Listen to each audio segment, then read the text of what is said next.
अस्सलाम वालेकुम, I am Asmar. Welcome to PHY mentor. उम्मीद है कि आप सब खैर आफियत से होंगे। तो आज हम स्टार्ट करने जा रहे हैं क्लास 9th का यूनिट नंबर 2,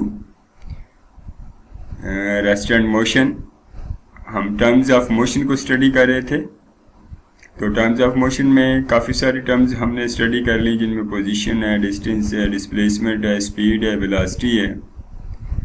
तो आपको बताता चलूँ कि आज हम स्टडी करेंगे एक्सेलरेशन के बारे में कि एक्सेलरेशन क्या है। एक्सेलरेशन क्या है, उसकी मैथमेटिकल फॉर्म ड्राइव करेंगे, उसके यूनिट्स बताएंगे, वो क्वांटिटी कौन सी है, फिर टाइप्स कैसी हैं इसकी, फिर आप डेली लाइफ में अप्लाई इसे कहाँ पे करते हैं। तो आज हम इन सब के बारे में स्टडी करेंगे। तो चलिए स्टार्ट करते हैं आज की क्लास।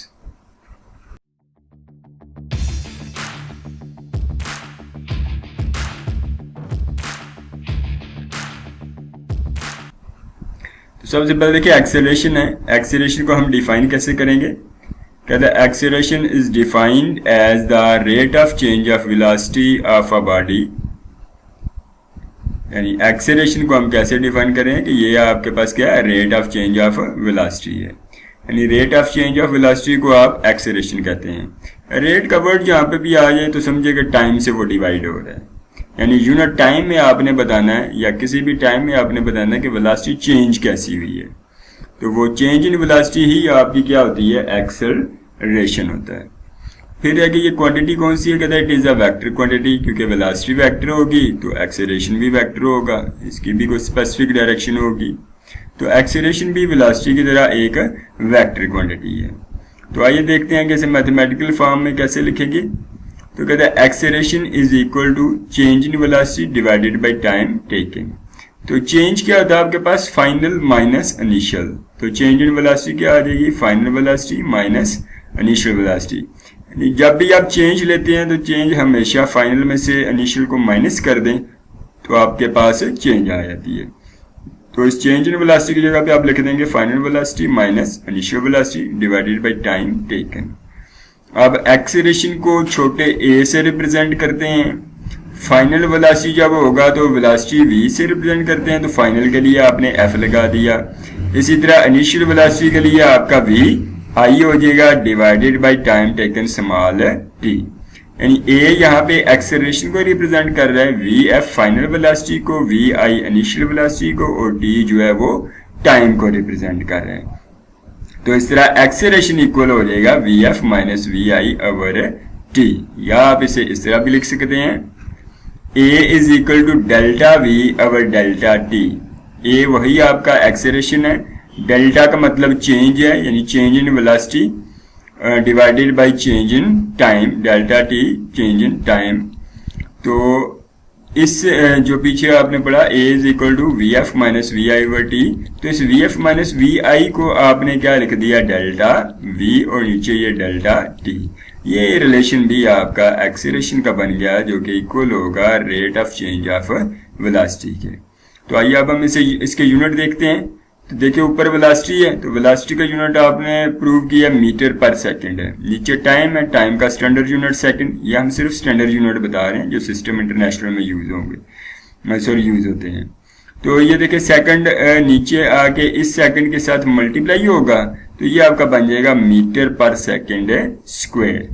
यानी एक्सेलरेशन का जो यूनिट आएगा वो ms माइनस 2 भी आप इसे लिख सकते हैं। यानी s2 नीचे डिवाइड हो रहा है तो ऊपर जा नीचे इसकी पावर +2 है तो ऊपर जाके इसकी पावर -2 हो जाएगी। तो आप इसे ms माइनस 2 भी लिख सकते हैं और इस तरह भी लिख सकते हैं m ओवर s स्क्वायर, यानी मीटर पर सेकंड स्क्वायर। उम्मीद है कि आपको ये यूनिट क्लियर हो गया होगा कैसे ड्राइव हुआ है। तो चलते हैं नेक्स्ट स्लाइड पे। नेक्स्ट है यूनिफॉर्म एक्सेलरेशन। यूनिफॉर्म एक्सेलरेशन कब होगा? कहता है a body has uniform acceleration if it has equal changes in velocity in equal interval of time however short the interval may be. हाँ जी, वही पीछे वाली बात कहता है अगर इक्वल इंटरवल ऑफ टाइम में वेलोसिटी इक्वली चेंज हो रही है तो उसका एक्सेलरेशन कैसा होगा, यूनिफॉर्म, या इसे आप कांस्टेंट एक्सेलरेशन भी कहते हैं कि ये कांस्टेंट एक्सेलरेशन है। यानी सपोज कि ये देखिए आपके पास ये नीचे दिया गया कि यूनिफॉर्म मोशन है, देखें यहाँ पे भी इस कार की वेलोसिटी 10 मीटर पर सेकंड है, जब इधर पहुंची तो 10 मीटर पर सेकंड ही है, जब इधर पहुंची तो 10 मीटर पर सेकंड ही है, यानी वही इनिशियल वेलोसिटी है। अगर ये फाइनल है तो यही फाइनल वेलोसिटी है, और ये भी फाइनल वेलोसिटी, यानी इसकी वेलोसिटी चेंज नहीं हुई with the interval of time. Suppose कि यहाँ पे टाइम आपके पास था 1 सेकंड, यहाँ पे हो गया 2 सेकंड, फिर हो गया 3 सेकंड, यानी 1 सेकंड में भी 10 मीटर पर सेकंड थी स्पीड उसकी, 2 सेकंड में भी 10 नहीं रही, 3 पे भी 10 नहीं रही, यानी चेंज इन वेलोसिटी आपके पास सेम रही, वो चेंज नहीं हुई। तो इस तरह की जो मोशन होगी उसे आप यूनिफॉर्म मोशन कह देंगे, और उस वक्त इसका जो एक्सेलरेशन होगा वो यूनिफॉर्म एक्सेलरेशन होगा। मैं देखें नीचे मेंशन भी कर दिया यूनिफॉर्म एक्सेलरेशन, यानी 1 सेकंड में थी 10 मीटर पर सेकंड, जब 2 सेकंड हुए तो 10 और बढ़ गई 20 मीटर पर सेकंड, फिर जब 3 सेकंड हुए तो 3 और बढ़ गई 30 मीटर पर सेकंड। तो इस तरह का जो एक्सेलरेशन होगा वो यूनिफॉर्म होगा, क्योंकि चेंज इन वेलोसिटी आपके पास इक्वल है, यानी इक्वली चेंज हो रही है। पहले सेकंड में 10 मीटर पर सेकंड चेंज हुई तो अगले सेकंड में भी 10 ही चेंज हुई। अगर आप चेंज लेंगे ना फाइनल माइनस इनिशियल 20 माइनस 10 करें, आपका आंसर कितना आया, दोबारा 10 ही आया। तो चेंज इन वेलोसिटी आपकी सेम रही, वो चेंज नहीं हुई। तो इस तरह के एक्सेलरेशन को आप क्या कहते हैं, यूनिफॉर्म एक्सेलरेशन। और इसी तरह ये आपके पास final velocity 30 metre per second है, यहाँ पे ये इनिशियल वेलोसिटी 20 है, तो 30 माइनस 20 आप करेंगे, चेंज जब लेंगे तो दोबारा आंसर 10 ही आएगा। तो इसका मतलब क्या हुआ कि जब भी आप चेंज ले रहे हैं तो इक्वली वेलोसिटी चेंज हो रही है in equal interval of time में।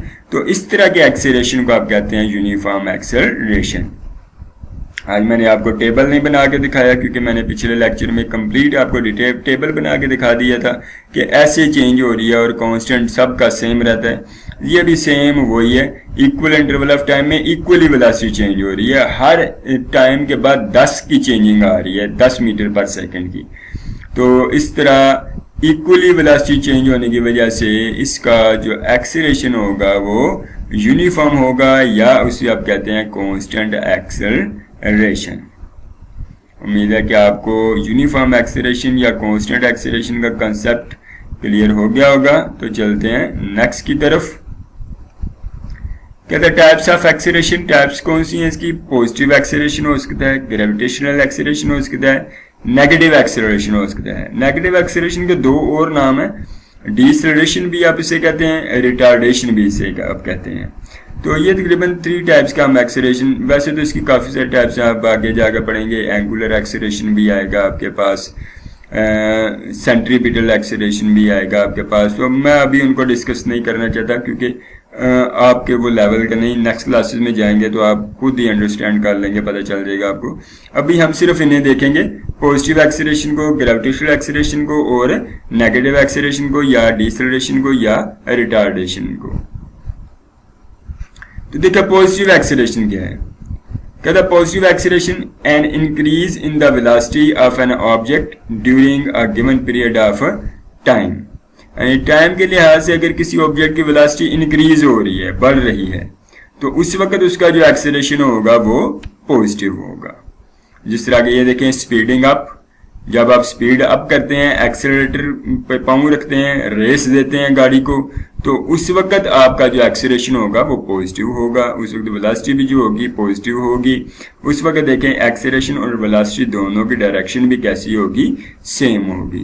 यानी जिस डायरेक्शन में एक्सेलरेशन होगा या जिस डायरेक्शन में वेलोसिटी होगी उसी डायरेक्शन में एक्सेलरेशन भी होगा, क्योंकि आपने स्पीड अप कर दी, आप स्पीड बढ़ा रहे हैं, वेलोसिटी इंक्रीज कर रहे हैं।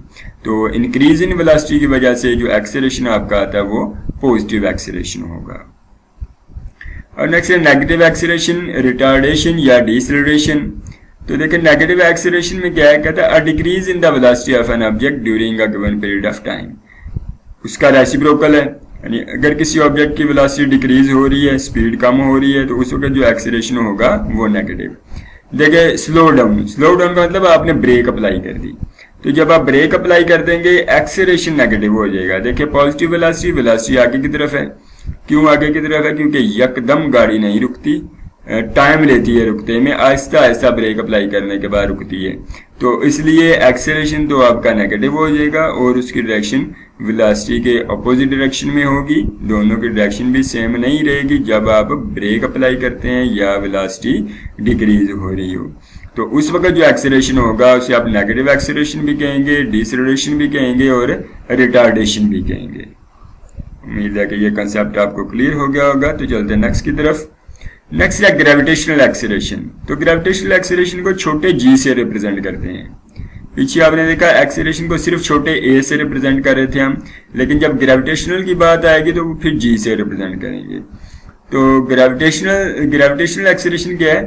कह रहा है the acceleration of a freely falling bodies is called gravitational acceleration, it is denoted by g, small g।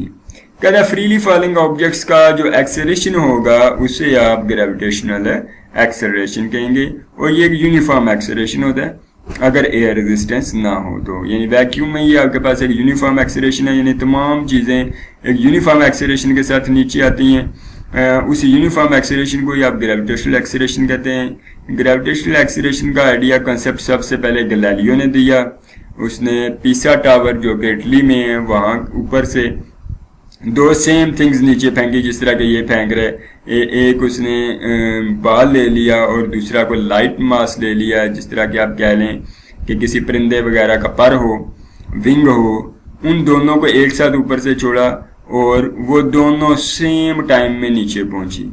तो उसने बताया कि अगर आप एयर रेजिस्टेंस को रिमूव कर देते हैं, वैक्यूम ले आते हैं, तो फिर चीज़ें भारी हों या हल्की हों एक यूनिफॉर्म एक्सेलरेशन के साथ नीचे गिरती हैं, और उसी यूनिफॉर्म एक्सेलरेशन को आप कहते हैं ग्रेविटेशनल एक्सेलरेशन।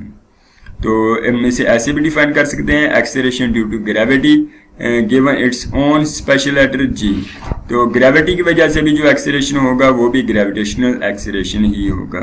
तो देखिए इसकी मैग्नीट्यूड कैसी है, g is equal to 9.8 metre per second, यानी यूनिट वही है मीटर पर सेकंड स्क्वायर, और ये डाउनवर्ड के लिए है।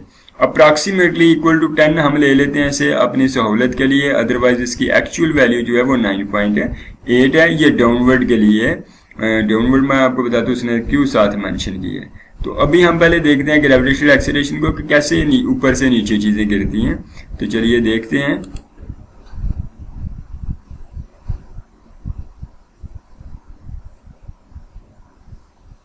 तो ये आप देख रहे हैं कि ये एक बॉल है, इस हाइट पे पड़ा हुआ है। जब इसे छोड़ा ये वैक्यूम के अंदर एक यूनिफॉर्म एक्सेलरेशन के साथ नीचे आया है। तो ये जिस यूनिफॉर्म एक्सेलरेशन के साथ नीचे आया है इसे ही आप कहते हैं ग्रेविटेशनल एक्सेलरेशन। उम्मीद है कंसेप्ट क्लियर हो गया होगा। चलते हैं अपनी स्लाइड की तरफ। तो ये है ग्रेविटेशनल स्मॉल g, ये मैग्नीट्यूड भी इसकी होगी, ये डाउनवर्ड के लिए। तो आइए देखते हैं अपवर्ड के लिए कैसा होगा। तो ये sign convention for g, when object move against the earth upward g is negative. यानी जब आप जमीन के अगेंस्ट चलते हैं, यानी किसी चीज को ऊपर की तरफ फेंकते हैं, जैसे कि वो बाल नीचे आ रहा था, अगर आप इसी बाल को ऊपर की तरफ फेंकना शुरू कर दें तो उस वक्त g कैसा हो जाएगा, या ग्रेविटेशनल एक्सेलरेशन कैसा हो जाएगा, नेगेटिव हो जाएगा। और उस वक्त इसकी magnitude g is equal to -9.8 metre per second square, या approximately equal to 10 metre per second, sorry -10 metre per second square होगी। इसी तरह कहते हैं when object move towards the earth downward g is positive. जब ऑब्जेक्ट नीचे गिरते हैं, डाउनवर्ड जमीन की तरफ आते हैं, तो उस वक्त g की वैल्यू आप पॉजिटिव लेते हैं, और उस वक्त इसकी मैग्नीट्यूड हो जाएगी g is equal to 9.8 metre per second square, या approximately 10 equal to 10 metre per second square. तो उम्मीद है आपको कन्वेंशन पता चल गई होगी। अगर चीज़ें नीचे से ऊपर जा रही हैं तो आप नेगेटिव लेंगे, अगर ऊपर से नीचे आ रही हैं तो वो आप g पॉजिटिव लेंगे। तो थैंक्स फॉर वाचिंग और माय प्रेजेंटेशन। उम्मीद है कि आपको ये वीडियो पसंद आई होगी।